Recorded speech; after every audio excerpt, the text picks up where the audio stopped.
Hi, I'm Shelley. Thanks for inviting me to come. It's really exciting to be here. It's such a great place. Are the people on the other side all set too? Okay, good. Can you see the slides, Antonella? Her name is? Antonella. Oh, Antonella. Yeah, she's in it. Okay. I cannot. It's not you, it's not you. Okay. Okay.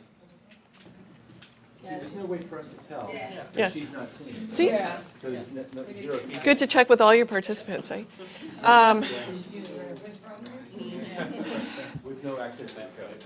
So, you know, it's really funny. I have a hard time sitting down because then I can't see the people who are sitting on the floor. So if it doesn't bother you, I'd rather As long as you sort of keep stand. moving from side to side so we can see your whole slide. Okay. Because of our heads. Okay, good. Yeah, So- you're not moving.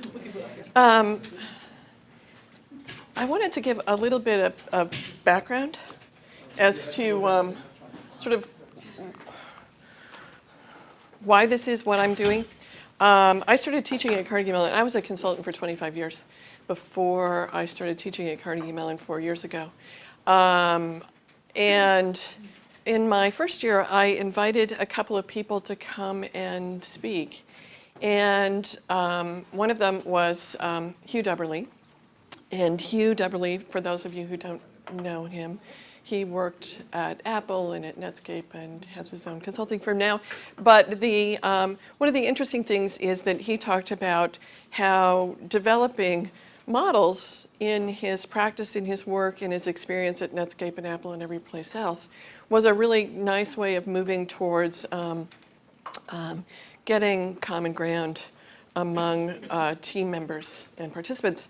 Then Rick Robinson also came and spoke for me, and he is a social scientist, and he also talked about the role that models or these kinds of shared representations played in their work. And so one of the things that I experienced in 25 years of practice is some challenges around getting people to really agree about what we think we mean together as a team. So I decided that I was going to start looking at this and specifically in relation to interaction design, service design projects. So I think most of you sort of know my view in that you have to do really important immersive people research, like some of the really wonderful stuff we saw already. And then you come to models, and then that helps you figure out what or how to design. So most of what I'm going to talk about today really focuses on that piece, the models piece. Let's see. Oh, I see what happened. Oh, no. Okay. Well, what I'm out of sync with my presenter view and the other view. Sorry about that. I'm sorry? I always wondered how it worked. That's good. Well, I'm just going to go for it this way, I think. I think, maybe? It's not moving forward, that's the problem. There we go. Okay. So when I'm doing this with my students, usually we're looking at data that's generated fairly quickly. I'm sure that's never the problem for you guys. You have lots of time and lots of money to spend doing a lot of research. There's always this challenge to deal with a lot of different contexts.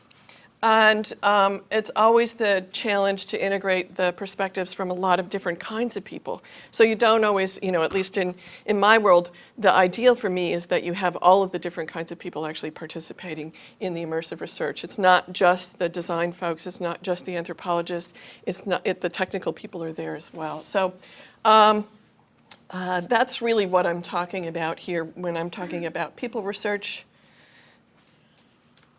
Then the parts to this talk are really this little bit of background, talking about what are those things that you're looking at and that you want to represent in your models, the ways of representing the information, and then also the roles of models in in the design work.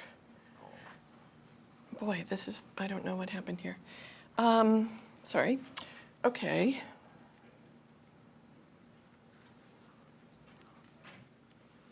So this is, I'm going to talk you through a little model here from my friend Hugh.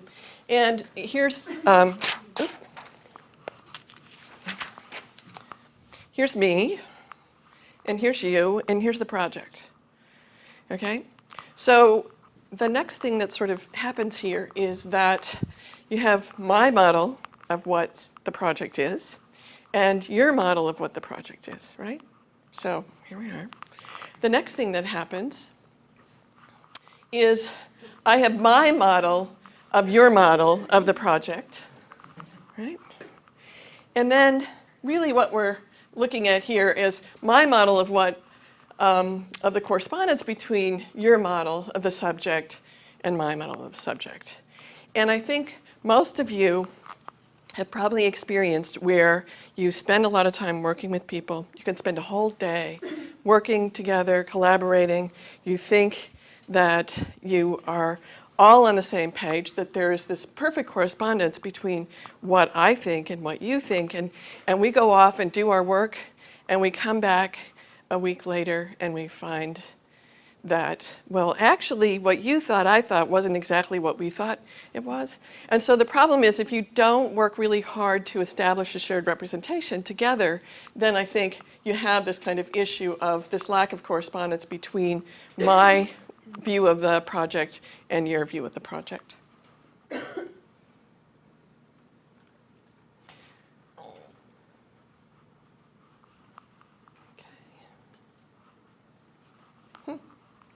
It's doing it again. This is the strangest thing. Okay. So Don Norman has this really nice description of this in Things That Make Us Smart. The power of the unaided mind is highly overrated. Without these external things, it's really hard for us to leverage our thinking beyond the words. So it's really important for us to work on producing things outside of us. So when I talk about models, you know, if this goes out to the rest of Google and engineers hear this, they're going to go, models? That's not what a model is. I'm really talking about diagrams here or frameworks that represent some aspect of the experience. And I'm really specifically here talking about producing these things as a way of facilitating communication in a design team. They help integrate the findings from your people research, and they really do help make you smart.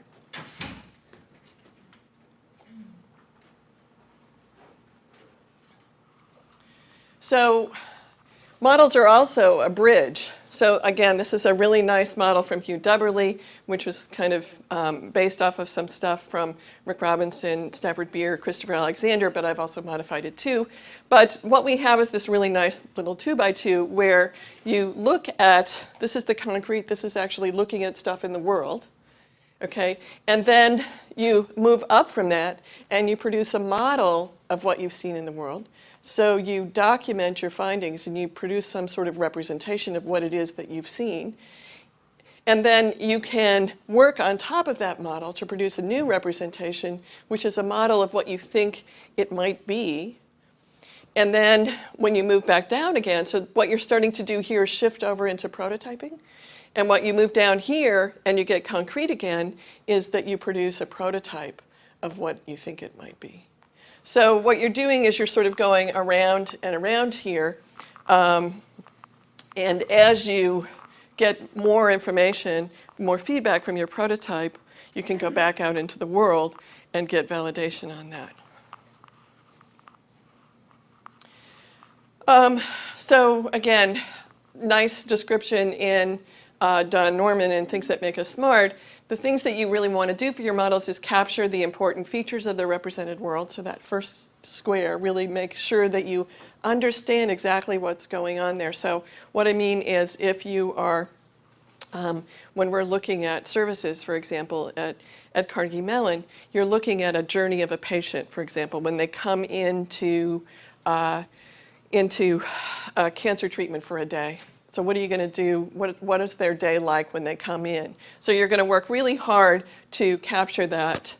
What they try and do is you want to develop models in a way that really helps your design team. All of those different disciplines come to the same place.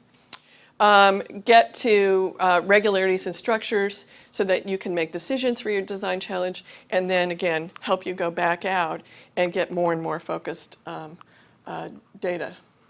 So the first part that I'm going to go through here is really the what's that you're depicting. So what I'm saying is, how do you determine sort of when you go out in the world to do your immersive research, thinking about the kinds of things that you want to be looking at. Now, this is not an exhaustive list, so I want to make sure that that's really, really clear. But these are just some examples of the kinds of things: processes, attitudes, approaches, relationships, and user types. And some of these will be more familiar. So what do we mean by a process? Like I said, an example here is going in, a cancer patient for the day is going in for a treatment. What's that process like? What are the kinds of things that are going on there?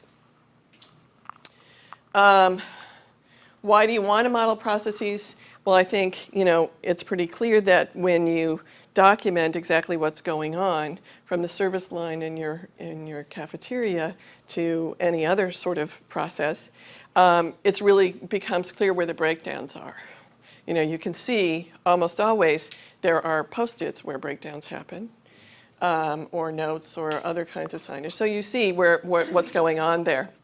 You see what's part of the process and what's not, and that's a really important piece, actually sort of defining what is a part of the process and what's not, so, especially in design challenges, because oftentimes when you go in and you're looking at a new thing, you tend to get so wide that everything is everything, and it becomes really hard to move forward.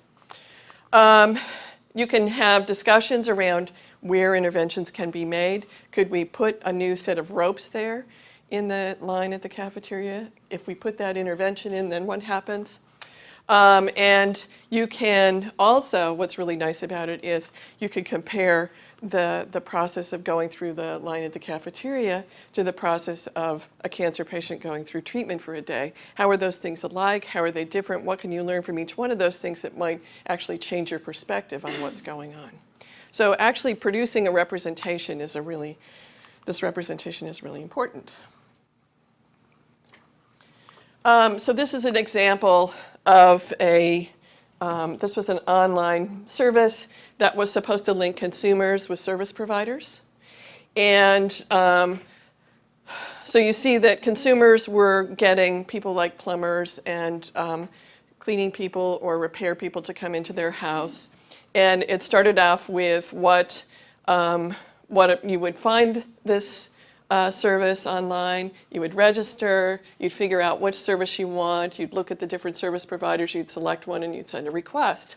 And on the service provider side, so the people who were delivering the service had this going on where they were there, they would put in their schedule, and then a pending request was there. It would match up between, could the person who was requesting the service, could the actual service provider that they had selected be there at that time and be available, and then the acceptance happened and all of this other stuff happened.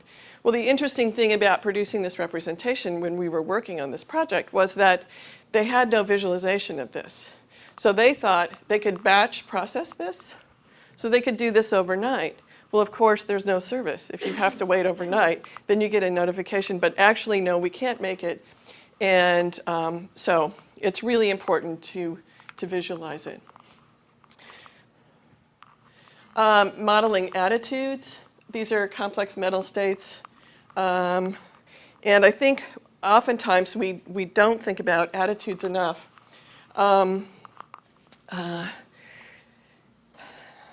What we want to do is map experiences to the attitude a person has at a particular moment so that it feels like it's been designed for them personally. I think, again, a lot of what we saw earlier today is that we make assumptions about what the attitudes are coming from our perspective and not understanding and consciously reflecting on those attitudes is a danger.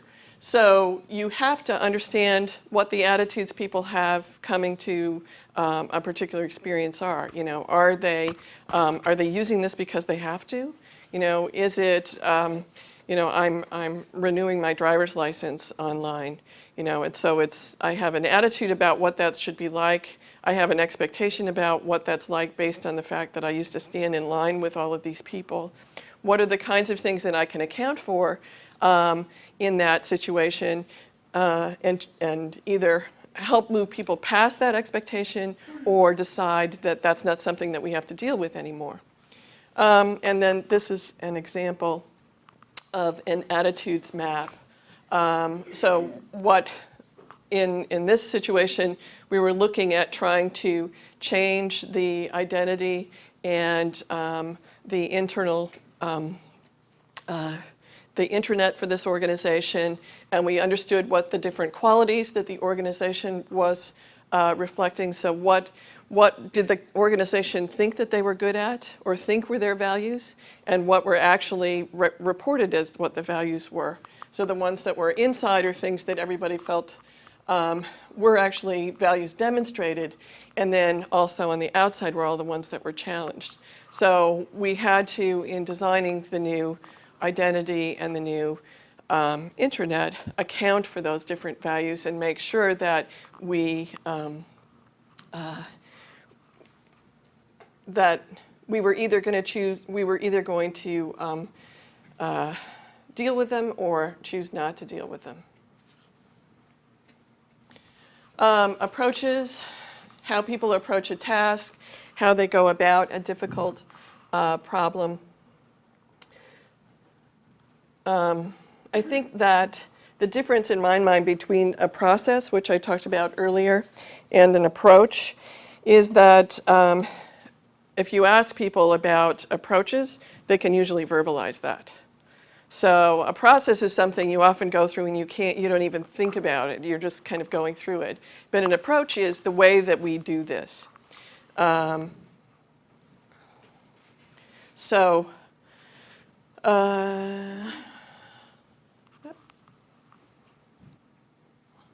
have never had this problem before. Okay. So it reveals how they're looking at it. It's really important that if you're designing something in a new way that's going to deviate with the way that people currently think about it, currently think about their approach, you have to account for that in the design. So you want to think about that. And the other thing that I think is really interesting is oftentimes if you get people to verbalize about their approach, you'll find that different people have unique strategies for dealing with something, and that if you pulled that out, then you could apply that to everyone. So it's often you'll get these kind of quirks or these workarounds that people do, and they're actually really much more powerful than the original way that it was conceived of. So here's an example of crossing organizational silos. So you're going to do initiatives, you're going to do research, you're going to identify experiences, and then in the end you're going to draft plans to align the initiatives and crisscross across the silos. So someone in an organization can verbalize, this is the way that we're going to deal with the fact that we don't find a way to talk to each other across silos. Relationships is another thing that you want to be looking at, connections between representative examples or components that's typical. I think that what's important about looking at relationships is it gives you a handle on the granularity or the dependencies that you might have between things. And it gives you insight into how the audience perceives the elements. And once you cluster them, you often get a sense of where opportunities exist. Now, the best examples I have of these are actually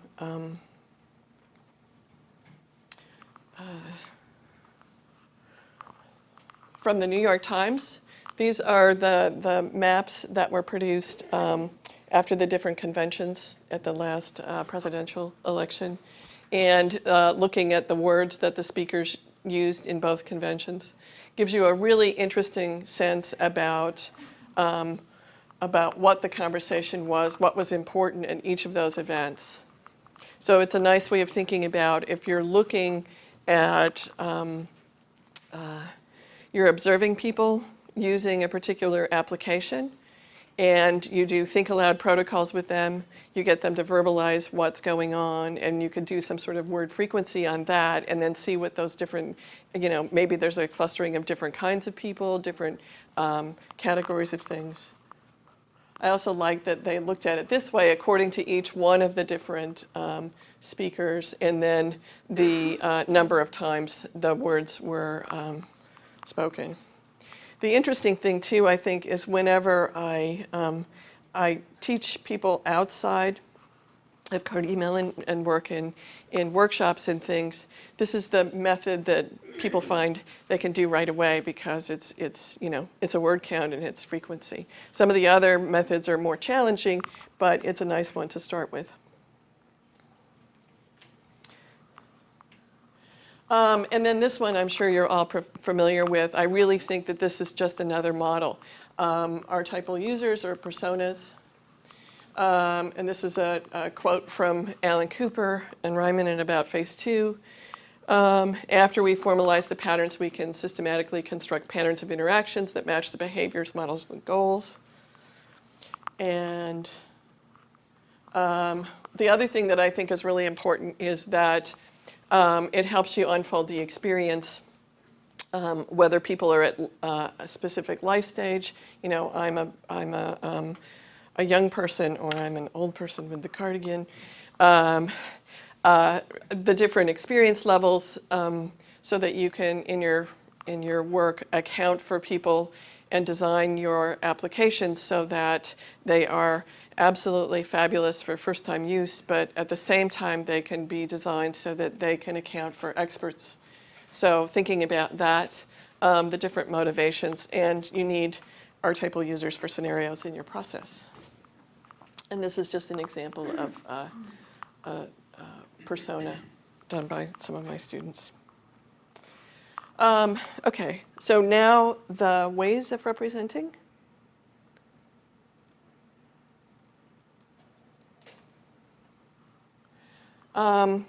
So here's the kind of the challenge here, is that it would be really nice if I could say, well, in this kind of situation, use this way of representing it, because that's always the way for this kind of information. But it's really, really hard to say this way of representing the information is always going to give you the best results. You really need to play around with it. And the people at IBM Research who've done many eyes, the way that they describe it here is that it's finding the right way to view your data is as much art as science. So I think what's nice about what's going on with Many Eyes and also with Swivel is that it's introducing a new form of visual literacy for folks, new ways of looking at data.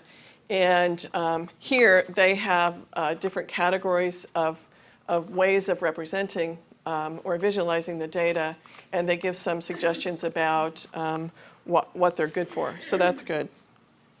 Ben Fry, who's our current Nuremberg chair at Carnegie Mellon, who's really fabulous, in his dissertation on computational information design, listed all of these different ways. So I'm not going to, my list is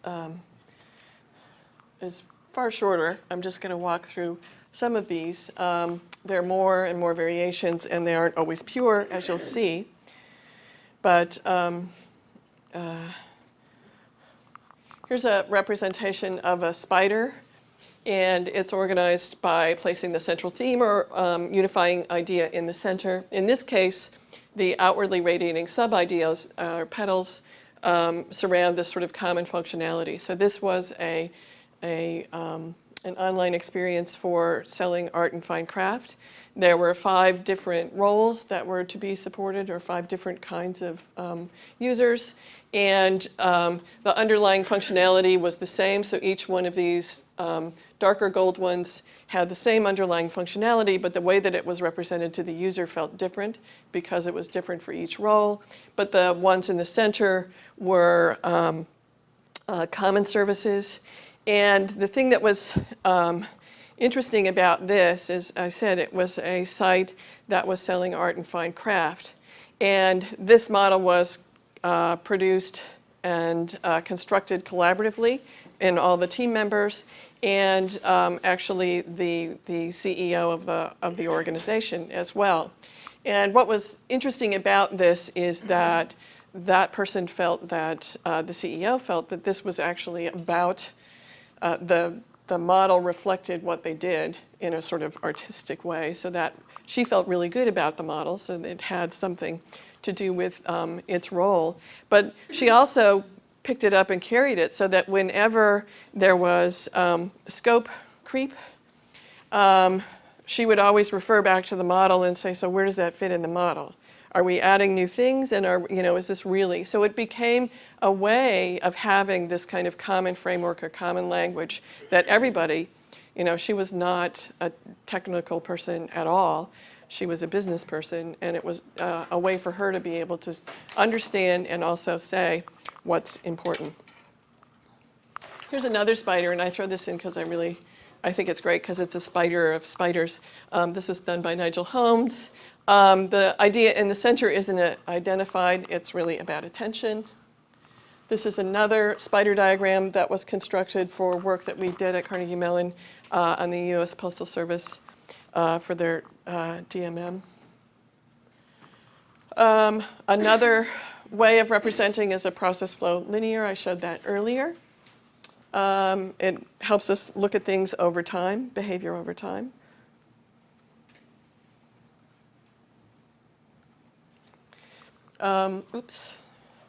This is one from my friend Hugh looking at the flow of information across a mobile device. They actually produce these very long and complicated maps of what's going on. This is a representation from, again, some student work where we were looking at any place, anywhere, anytime level of interactivity. And this particular team decided that they wanted to focus on connecting family members in a really low sort of cost, not financial cost, but low cost, lightweight sort of way. So they looked at over time among people, and then sort of how the mapping of the individual versus shared activities were. You can do them in a circular way as well. So here's a process flow circular. I'll go through these kind of quickly. I think I'm running out of time. This is the bad part. Here, you can just get the idea. Venn, actually popularized by John Venn. My favorite one, useful, usable, delightful. This is a nice variation on that that Hugh did for the GAIN journal on what do people desire, what will sustain a business, and what can we build. Subsequently, we have changed this, or I've persuaded him that he should change it so that actually all arrows point to the center. So instead of it happening in a cycle where you start with people, or you start with business, or you start with technology, we're actually doing all 3 simultaneously together. 2x2s, everybody knows those. Just one on looking at different research methods, defining a sweet spot for a product. Again, that sort of family-centered thing. System or network. This is actually, I think, a really useful mnemonic when thinking about especially cell kinds of communications. Again, I think some of the stuff we saw earlier was looking at the relationship between me and the other person, but oftentimes what you were showing was me and us, and then this complete collaboration with all the way out to them. And when you're thinking about designing for, I think, those kinds of mobile applications, it's an important framework to keep in mind. And maps. This is one of my favorite maps. Another really nice map from the New York Times, again, based on the election. This was, does anybody here remember news maps?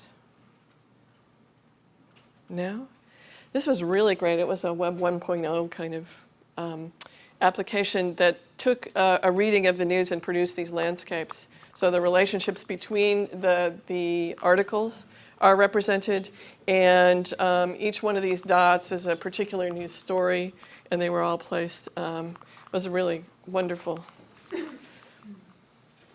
And then, of course, Martin Wattenberg's map of the markets.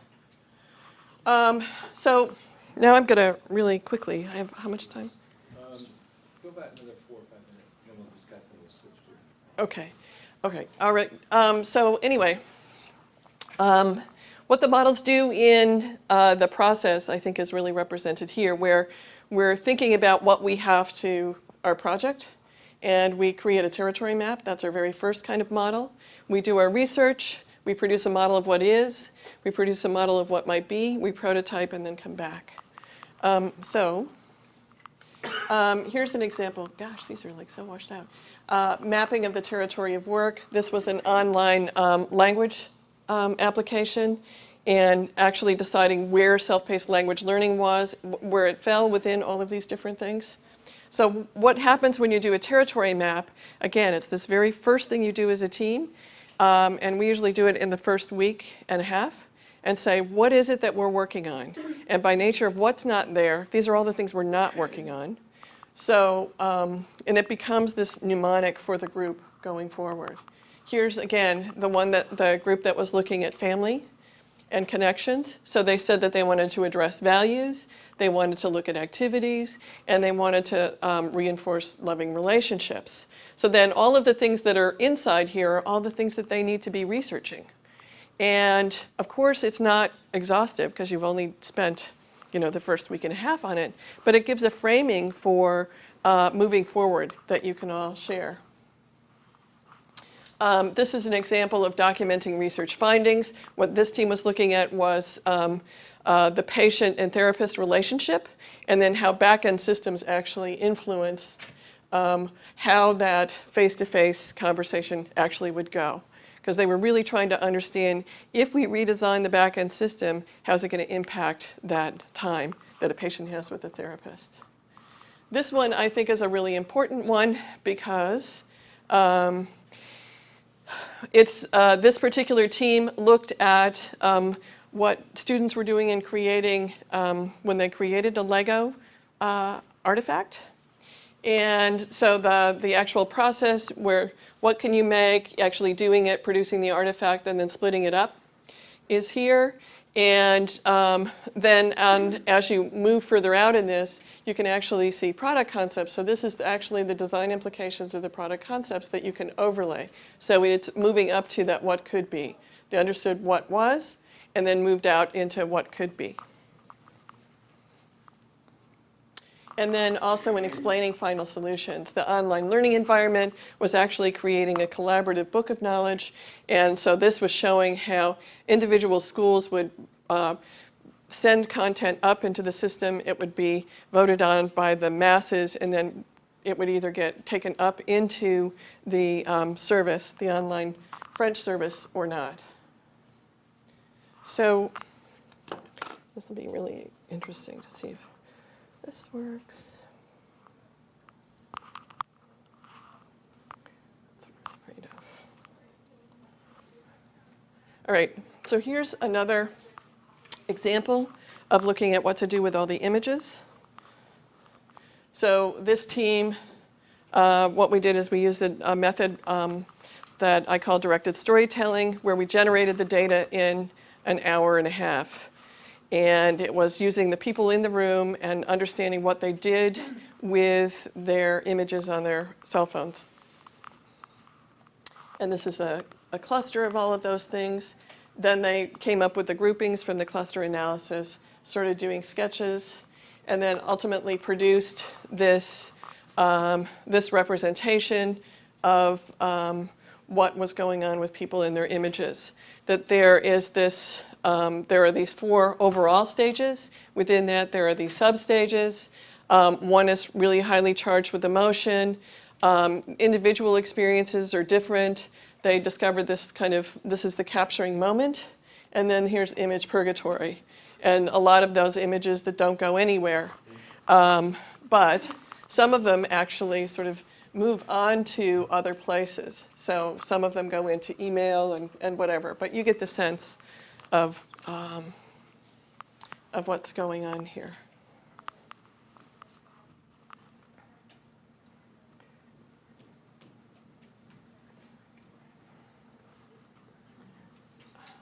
Yep.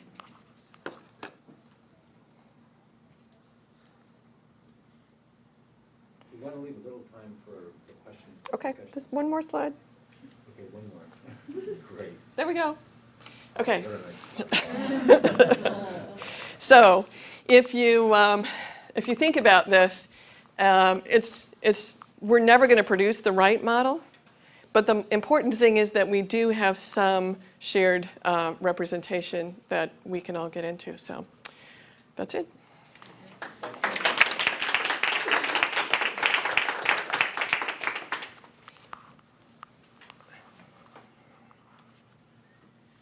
We left all this time for you. This is really hard. Like, as you've been doing this, it's really great talk, and thank you. And I've been trying to, like, sort out ideas that I've been struggling with in my brain for the last couple of weeks and, like, been completely, I feel like, dumb about being unable to communicate it. But it was great that you had all these examples. But it's still, like, so much hard work and trying to figure out how to organize a set of concepts. Especially, yeah, I don't know. Yeah, it is, and it's not easy. But I think the important thing is that, what I like to say is that the paper is in the middle of the table, and that we're actually all drawing on the paper. And if you can get the people, if you can put something out there that everybody can start to work on top of, then I think that you sort of have half the battle. Or they can say, gosh, that's not the way I saw it at all. And then you start to really get a sense of how are you seeing it versus how I'm seeing it. But if you don't put it out there, if you don't sort of go beyond the words and put it out there, then you don't have that opportunity to get that shared view. And I can tell you that it makes a huge difference in how productive teams can be. I have a specific question about slide 12. Is it possible to go to slide 12? And I don't mean to pick on this slide. What I'm curious about is how that stands and functions as an object in the design and communication process. So while you're hunting for it, design 12 was the flower, Yeah. right? It's the flower. And it was the flower one. And looking at that as a computer scientist, I say, oh, it's a tree diagram. Thank you. It's a hierarchy, right? Now clearly you've got different receivers of those designs. And in particular, as I recall, you said something like that was a fine arts supplier or something like that.